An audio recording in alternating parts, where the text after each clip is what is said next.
We've got a new promo confirmed, and it's not even a leak, actually. EA did confirm it themselves a while ago. People have just kind of forgot about it, but we will talk about that today. Next couple days could be one of the last times to sell a lot of cards at their highest point. We've already kind of seen some of the lower end market go down over the last like 24 hours or so. We're definitely going to talk about that because I think that we are seeing now EA's plan of what they're going to do this year in terms of SBCs and then store packs combined, right? So we'll talk about that. And also the gameplay discourse continues as we near closer to probably a first patch eventually coming out, right? Also, what I would love for you guys to do is send me your teams either on Twitter or via PSN messages. My PSN is AJ34 with dashes in between. It's right here on the screen. You can send it to there. What I also want you to do is show me the roles you're playing, whether you make them in text or you show it to me in another screenshot. I want to see your team and also the roles. That's honestly very, very important to me. I'm gonna make a video of that on the second channel. If you guys would like to buy coins, you can go to MMOXP.com.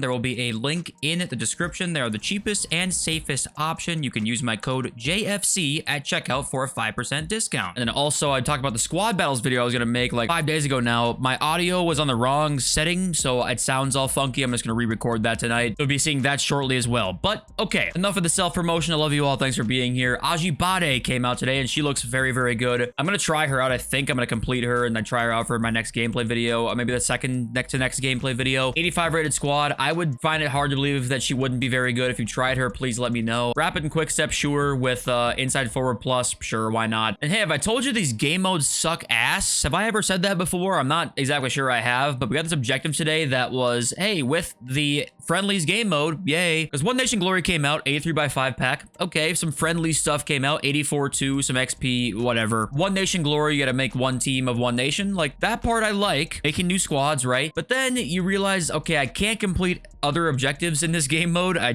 can't complete the Santiago Jimenez in friendlies. Like, they just don't let you. The bi-weekly objectives only count for squad battles, rivals, and champions. I'm aware I'm gonna complete these anyway by the time this timer runs out, but you get my point where why not include friendlies and everything? Evolutions, you cannot complete evolutions in friendlies. I feel like I'm being nitpicky because they're kind of doing what I asked them to do, which is like make a new game mode with like requirements, one nation, get some rewards for it. Yes, but then you make it like exclusive to just only you can earn that while you do it. I don't know. Tell me if I'm being too picky or what you guys think about that, because I just want like an all-encompassing system. I can go complete Evos wherever I want to, play whatever the hell I want to, not just be so tied down by certain things. And also give us some repeatable rewards. If you want to go out and win 10 friendlies games constantly for 84x2 pack, you can do that. Would that be worth it? I don't even know if that would be, but at least it gave you an option to do that. Every 10 wins 84x2 and you play all these to get, you know, a certain amount of packs.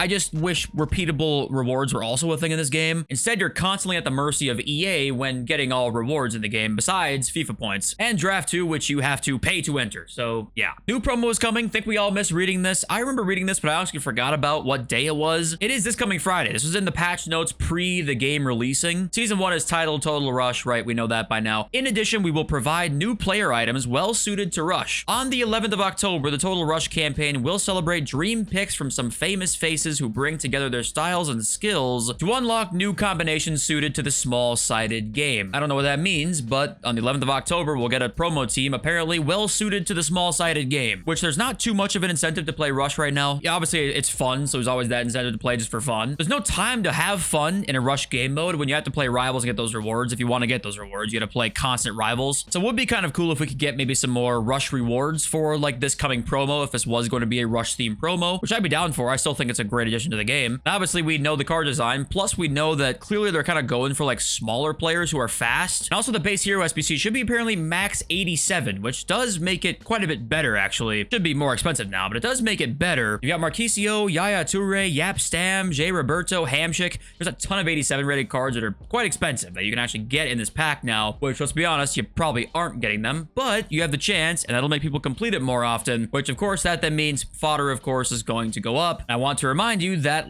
take a look at these faces, Cahill and Dempsey, okay? If you're going well out of your way to complete this SBC when it comes out, just remember, don't spend too much on it because you're probably going to get nothing. You guys already know that by now. Who am I kidding? Also, we talked about this tweet yesterday saying it might not be possible to reach the top season levels by only playing FUT. I did not mention it. This is kind of a new leaker. Like, we don't really know this guy yet. He got 41K followers. He tweeted out leaks, I think, like a year ago, and they were correct at the time, but this is kind of like not a tier 1 source. I want to bring that up to you. to. So I'd say it's likely true, but also there's more room for error here, margin for it to be wrong than there probably usually is. And also team of the week 4 possibilities: Lewandowski, Valverde, Saka, Thuram. Lewa's pretty much a guarantee to be in it. So is Thuram. We're going to get another crazy Thuram card, just so you're aware. Mentally prepare yourself for that. But they usually sneak like a pretty good player in here that we don't expect, so be aware of that too. And I'm sure we'll have official leaks for tomorrow's video. And the gameplay discourse continues. There was a really viral tweet from eafc News, which I can actually show you. He was saying like, gameplay patch we need: nerf rebounds, speed boost, Travellas, long ball plus, aerial plus, yada yada yada. It's got a lot of engagement on Twitter today. People were talking about the flaws of the game, saying, hey, passing sucks, dribbling sucks, yes, 5 back needs to be nerfed. The other side saying, we want patches already. The other side of the coin saying, why do you want patches already when patches can fuck up the gameplay? And also, it's kind of becoming more apparent that it is pretty restrictive in terms of how you can play your tactics in this game. You're telling me if I want to switch formations in game and play Hansen or Vinny cam, I can't because the AI will be ass. How is the game becoming more and more restrictive by the year? Top replied, no worries, Hansen and Vinny will receive extra roll plus plus in the upcoming promos. And that was pretty much the whole reason for this change, right? You can argue and say, hey, it's actually more realistic when you can't play a player in every role because they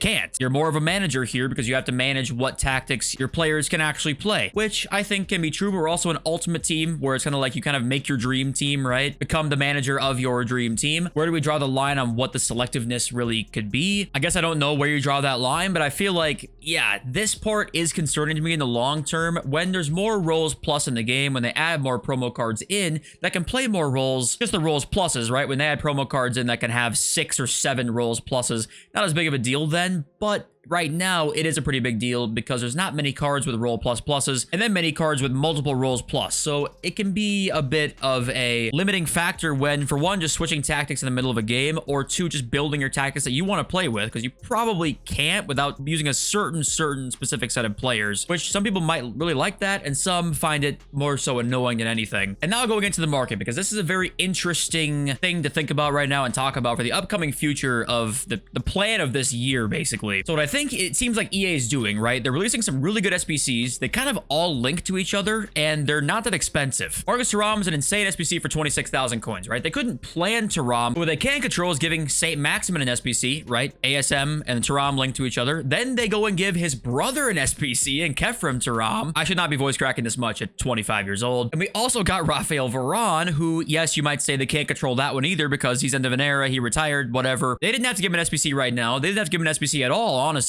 If Varane never came out, people would have just been like, yeah, it's too early for that. They don't want to do that. No, they released him anyway. And they all link to each other. There's 4 French great SBCs out right now, and 2 of them are insanely cheap. Thuram is dirt cheap. What does that have to do with the market or the store? I told you the store earlier. Well, what I think they want to do is sell packs, right? And they want to sell untradeable packs. But one, why would EA want to release cheap SBCs? Because would it make more sense for them to release expensive SBCs when you need to spend money on them? Well, what we're going to see is a big mix of the two. We're going to see very cheap SBCs like Thuram, go and complete him for dirt shit, and then go and complete Varane or Nico Williams for 500,000 coins. There's that good mix of them, right? When, oh, Thuram's going to be in your team, right? Thuram, anybody can afford Thuram. But guess who links to him in the Serie A and French? Well, Rafael Varane does, but you don't have the fodder to complete him, but he can be in your team super easily on the chemistry if you just go and maybe spend some FIFA points, get an untradeable pack, complete him using that. Bada bing, bada boom. You've got a really cheap SBC, makes everybody happy. Also a very expensive one that's more incentivized to complete because of the cheaper one. So you kind of have that nice mix, right? This to me is what we'll see all year this year, is this mix of the two. And the cheap SBC like Thuram are going to crash a lot of the market at the time, or at least a lot of the same positions at the time, and then keep the gold market a little bit lower, or not necessarily the gold market when we get to, say, February, March, and April, but just the market of like that sort of 50k to 100k card. We'll keep that in check and not inflated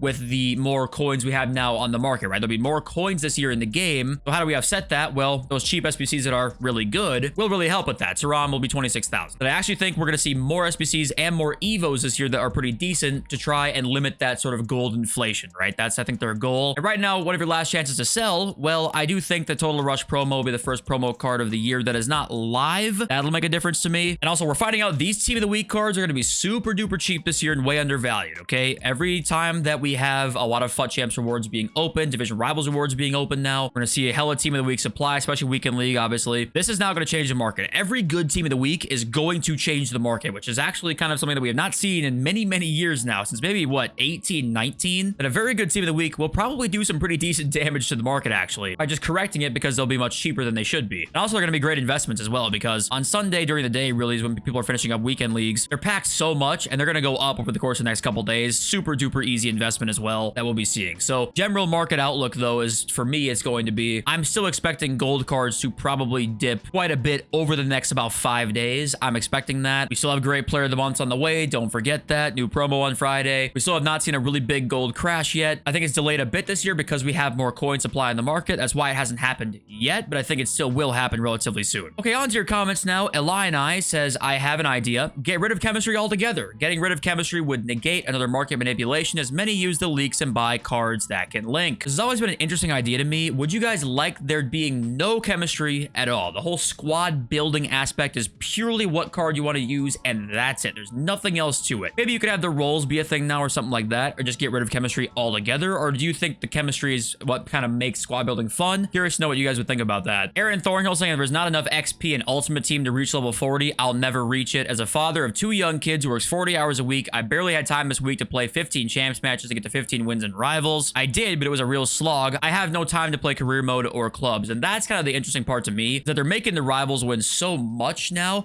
And you also might have to play other game modes to just finish the season too. So you're just adding on so much extra. But like I was saying before, I just feel like they are going a bit overboard with all of these things that they want you to do. And I don't know, the casual player is not going to like that. And then Boost 400 says, unironically, I got better rewards from Elite 3 and squad battles than from FUT Champs. And this is why, to me, like, play squad battles to at least a certain point. Play all the games as high as you can, because squad battles rewards actually can be very, very good, especially if you're not qualifying for FUT Champs too. And don't sleep on squad battles, even though I know it's not that fun to play for most people. But anyways, hey, thank you guys for being here. I love you all. I will see you next video. So peace.